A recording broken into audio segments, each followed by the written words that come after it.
जे बदलापूरमध्ये घडलं ते अतिशय अंगावर शहारा येण्यासारखी गोष्ट घडत चालली आपल्या देशात.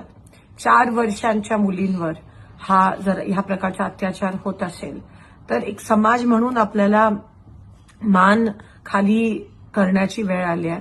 वारंवार गेले काही दिवसापासून डॉक्टर महिलेवर, आज लहान मुलींवर, म्हणजे महिलांनी कामावर जावं नाही, महिलांनी पालकांनी लहान मुलींना शाळेत पाठवावं नाही, जायचं तरी कुठे.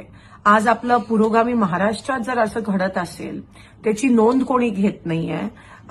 FIR दाखल करायला एवढा वेळ लावला जातो, 4 दिवस लागतात कॉग्निझन्स घ्यायला.